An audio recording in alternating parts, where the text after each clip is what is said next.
Ukraine যুদ্ধ নিয়েছে এক নতুন মোড়। যুদ্ধের ময়দানে সৈন্যরা মনে করছেন যেখানে কূটনীতি ব্যর্থ সেখানে তাদের আত্মত্যাগই শেষ কথা।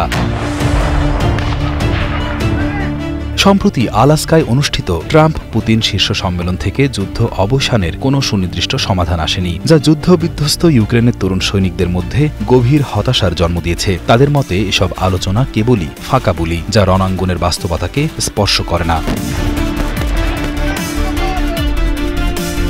গত 15 আগস্ট আলাস্কার জয়েন্ট বেস এলমেন্ডর্ফ রিচার্ডসনে অনুষ্ঠিত হয় বহুল প্রতীক্ষিত ট্রাম্প পুতিন শীর্ষ সম্মেলন। এই বৈঠকের মূল উদ্দেশ্য ছিল চলমান রাশিয়া ইউক্রেন যুদ্ধের অবসান ঘটানো। তবে সম্মেলনের পর ডোনাল্ড ট্রাম্প নিজেই স্বীকার করেছেন ইউক্রেন যুদ্ধ নিয়ে কোনো চুক্তি হয়নি, যদিও আলোচনাকে তিনি খুবই ফলপ্রসূ বলে অভিহিত করেছেন।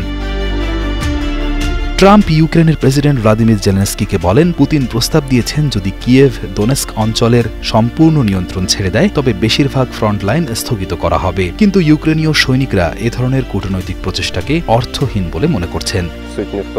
সত্যি বলতে আমি এই আলোচনাগুলোর দিকে তাকাইও না, কারণ এই আলোচনাগুলো প্রায় প্রতি মাসেই হয়, কিন্তু এগুলোর কোনো প্রভাব নেই। এটা স্রেফ বকবকানি ছাড়া আর কিছুই নয়। গুরুত্বপূর্ণ বিষয় হলো আমাদের ছেলেরা এখানে মারা যাচ্ছে আর তারা শুধু কথা বলছে। শাহেদ ড্রোন এবং বোমার আঘাতে আক্রান্ত শহরগুলোর ছোট ছোট শিশুদের কি হবে? খার্কিভ অঞ্চলের 21 বছর বয়সী নতুন এক রিক্রুট আলোচনার বিষয়ে প্রবল ক্ষোভ প্রকাশ করেছেন। ইউক্রেনের প্রতিরক্ষা মন্ত্রণালয় ফেব্রুয়ারি মাস থেকে 18 থেকে 24 বছর বয়সী তরুণদের জন্য 1 বছরের জন্য সেনাবাহিনীতে নিয়োগ অভিযান শুরু করেছে। এই অভিযানে প্রায় 29 লক্ষ টাকা এবং মোটা অঙ্কের বোনাসের প্রস্তাব দেওয়া হয়, যেখানে ইউক্রেনের গড় মাসিক মজুরি প্রায় 63,000 টাকা। এই আর্থিক প্রণোদনা সত্ত্বেও রণাঙ্গনের সৈনিকদের কাছে কূটনীতির চেয়ে আত্মত্যাগই বড় হয়ে উঠেছে।